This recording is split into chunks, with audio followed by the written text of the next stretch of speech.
Henry the Green Engine has lived on the island of Sodor for many years. He wouldn't want to be anywhere else. He likes every part of it, from the fields filled with flowers to the white sandy beaches.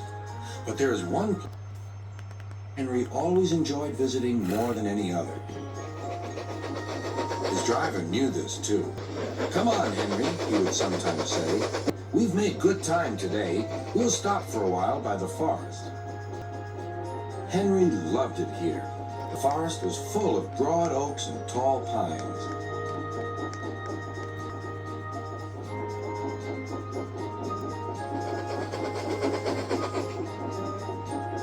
We could remember the day long ago when he and Toby brought some new trees to be planted, and Terrence and Trevor helped haul them into place. Now he could see the trees growing amongst the others on the hillside. Henry always felt better for being here. He couldn't really explain why, but his driver understood. "It's peaceful," he said to Henry. But one night, everything changed.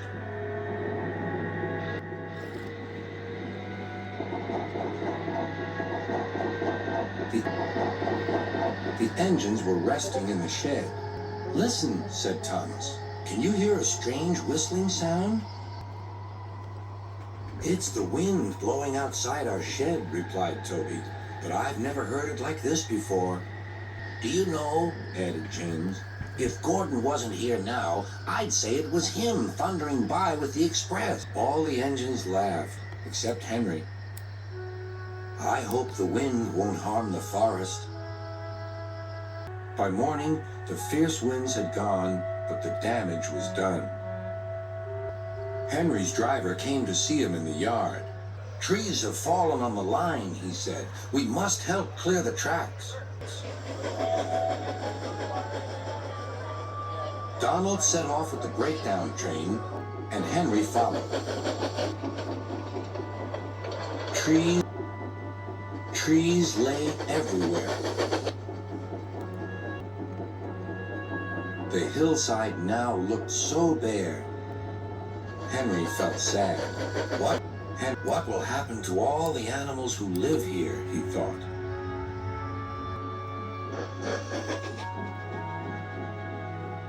When Henry's flat cars were full of logs, he took them to the timber mill where they would be turned into furniture and other things.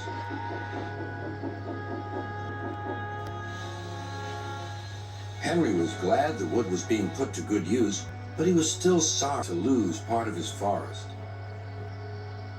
"Oh dear," sighed Toby to Thomas. "I wish there was something we could do to make things better again." "Yes, indeed," replied Thomas. "But what? We can't mend broken trees."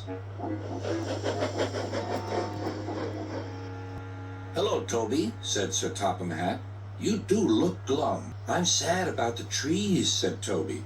"And so is Henry. The forest is a special place to him.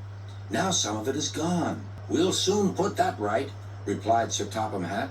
"I have an important job for you, Toby. I would like you to take some freight cars to the forest. When the freight cars arrived, Toby was delighted. They were full of splendid young trees all ready for planting. "This is the best job I've ever had," said Toby happily.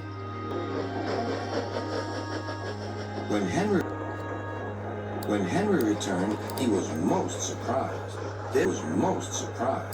There were Terrence and Trevor busily helping the workmen clear the torn stumps and branches. "Look, Henry," called Terrence, "we're beginning again. The hillside will look better than ever before. You will see.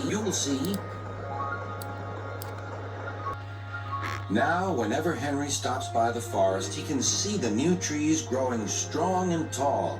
Sometimes everywhere is very quiet, and at other times Henry can hear leaves rustling or a bird's wing brushing the air.